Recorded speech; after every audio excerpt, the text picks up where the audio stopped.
भगवान सुखदेव कहते हैं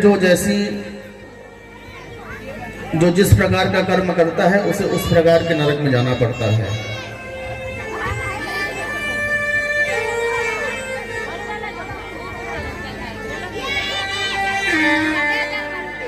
देखिए, मनुष्य का शरीर एक चलता फिरता कब्रिस्तान है। पता नहीं कौन कौन से व्यक्ति होंगे और क्या क्या खा गए होंगे जीवन में।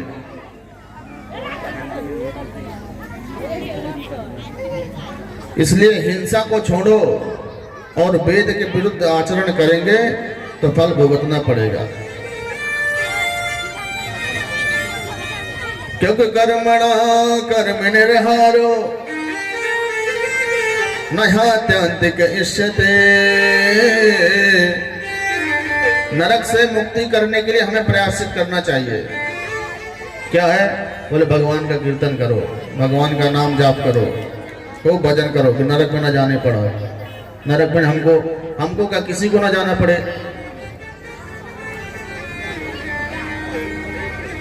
और कान कुब्जे दुजह कसिद रासे पति राजा मिला। नामना नष्ट सदाचारो दास्यः संसर्ग दूषिता। एक कथा सुनाते हैं भगवान सुखदेव। कहते हैं कन्नौज, उत्तर प्रदेश में एक कन्नौज जिला पड़ता है जहां पर इत्र बनता है।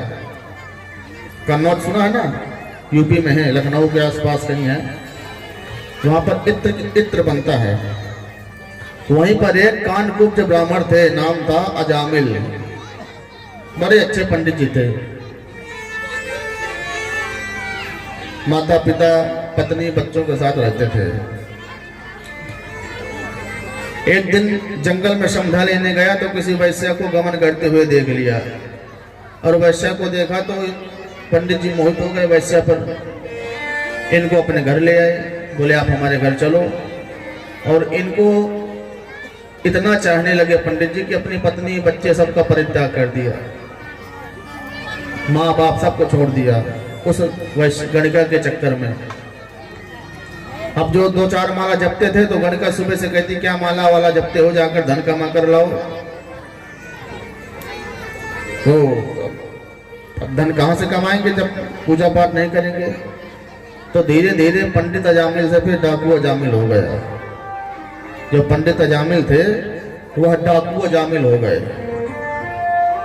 और महाराज रात को 2-2 बजे माथे पर काली पट्टी बांध कर आता, तलवार लिए हाथ में। लोग डर जाते।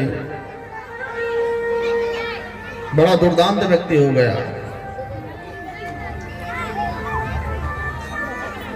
एक दिन अयोध्या से कुछ संत वृंदावन जा रहे थे, तो बीच में पड़ता था जामिल का गांव।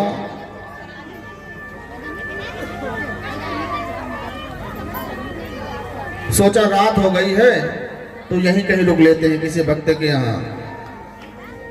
तो लोगों से पूछा कि एक बात बताइए, हमको रुकना है, हम 10-20 संत हैं, तो कोई भक्त का घर हो तो हमें बता दो, हम वहां रात में रुक जाएंगे।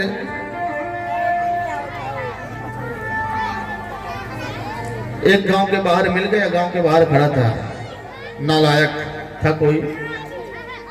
उसने अजामिल का घर बता दिया। बोले जाओ, बहुत अच्छे विद्वान पंडित हैं, वहीं आपकी व्यवस्था हो जाएगी। अब भगवान चाहेगा तो तुम्हें दक्षिणा भी मिल जाएगी। अब वो दूसरी दक्षिणा की बात कर रहा था क्योंकि वो डाकू था, पंडित थोड़ी था। संत बेचारे समझ नहीं पाए और चले गए।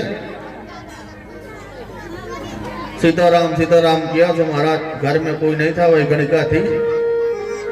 निकल के बाहर आ गई, संतों को देखा। जी महाराज कहिए। संत बोले बेटा हम 10-20 संत हैं, वृंदावन जा रहे थे तो रास्ते में रात हो गई तो हम सोचे यहीं कहीं रुक लेते हैं। किसी ने यहीं का पता बताया है तो हम लोग यहीं आ गए हैं। अच्छा पंडित जी घर में हैं कि नहीं है? गणिका बोली महाराज जी ऐसा है, वो पंडित जी नहीं है, वो डाकू हैं और आप लोग गलत जगह आ गए हैं। संत बोले ठीक है, गलत जगह आ गए तो फिर चले जाएंगे। लेकिन जो महंत जी थे उन्होंने कहा नहीं नहीं, अब आ गए हैं तो यही प्रसाद पाएंगे और इस डाकू अजामिल को सुधार करके जाएंगे। गणिका बोली महाराज आप हमारे हाथ का बना तो भोजन नहीं करेंगे, एक काम करिए सूखा सामान ले लीजिए, दाल चावल सब्जी आटा ये सब ले लीजिए, बनाइए, ठाकुर जी का भोग लगाइए और पाइए। संतों ने बनाया, लेकिन जो महंत जी थे जब भोजन करने बैठे तो उनके आंखों में आंसू आ गए। किसी ने पूछा क्यों महाराज जी क्या हुआ? बोले हम इस दुष्ट अजामिल का अन्न खा रहे हैं और अगर हमने इसको समझाया नहीं, इसको ठीक रास्ते पर नहीं लाए तो हमारा आना व्यर्थ रहा यहाँ। किसी ने कहा महाराज जी काम करना, आप इस अजामिल को कह देना कि हर शनिवार को सुंदरकांड किया करे। गुरु जी बोले सुंदरकांड क्यों कहते हो, ये लंका कांड कर देगा, बड़ा खतरनाक आदमी है। अच्छा गुरु जी तो फिर इससे कहा करो रोज गायत्री का जाप करे। गुरु जी बोले नहीं करेगा ये जाप। तो इस प्रकार बातचीत हो रही थी कि अजामिल वहां से रात को आ गया और संतों को देखा तो महाराज आग बबूला हो गया। क्यों आए हो, कहां से आए हो, किस लिए आए हो, किसने बुलाया है, और कई प्रकार के उसने प्रश्न पूछ डाले संतों से। डांट रहा था तो पत्नी आई अंदर से निकल करके, और पत्नी को बहुत डरता था अजामिल, और डरना भी चाहिए। बोलो राधे राधे। पत्नी आई तो पत्नी ने देखा कि बोले क्यों क्यों डांट रहे हो संतों को? अरे जा रहे थे बेचारे, रास्ते में शाम हो गई, रात हो गई, रुक गए, थोड़ा भोजन प्रसाद पा लिया, तुम्हारा क्या बिगड़ गया? पत्नी से बोला अच्छा अच्छा तुमने बुलाया इनको, ठीक है रख लो कोई बात नहीं, 2-4 दिन बने रहेंगे। भोजन कर लिया तो अजामिल ने कहा कि महाराज जी भोजन हो गए आपके, भोजन करके निकलिए। संत बोले एक बात बताओ अजामिल बेटा, भोजन के बाद दक्षिणा दी जाती है। जब घर में कोई साधु संत ब्राह्मण भोजन करता है तो दक्षिणा देनी चाहिए, अब तुम दक्षिणा नहीं दोगे हमको? अजामिल बोले दक्षिणा मांग रहे हो हमसे, भूतों से पूत लेना चाहते हो?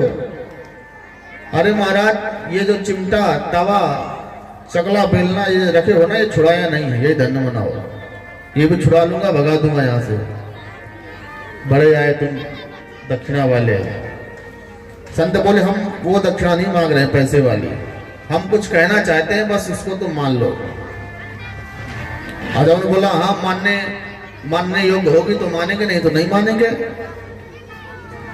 पत्नी बोले तुम इतना भी नहीं कर सकते हो? अजामिल बोला अच्छा ठीक है बताओ क्या मानना है। बोले एक बात बताओ तुम्हारे पुत्र कितने हैं? बोले हो गए 6-7 पुत्र हैं, एक होने वाला है।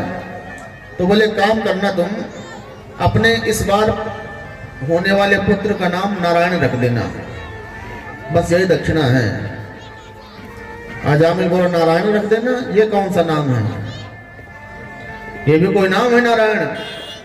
आजकल लोग नाम क्या रखते हैं, चिंटू पिंटू टंकी पंकी चंकी ऐसे से नाम लोग रख देते हैं। बोले हम नए जमाने के नाम रखेंगे, ये नारायण और का ये कोई नाम है?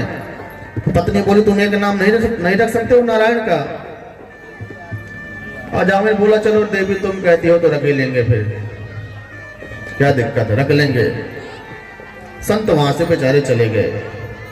इस बार होने वाले पुत्र का नाम अजामिल ने नारायण रखा, क्योंकि संतों ने यह सोचा था कि ये दुष्ट है, दिन में 10-20 बार अपने बेटे का नाम ले लेगा, भगवान का नाम भी लेगा साथ में, इसलिए नारायण नाम रखवा गए थे कि ये दिन में जब भी बेटे का नाम पुकारेगा तो भगवान का नाम निकलेगा। बोलो राधे राधे।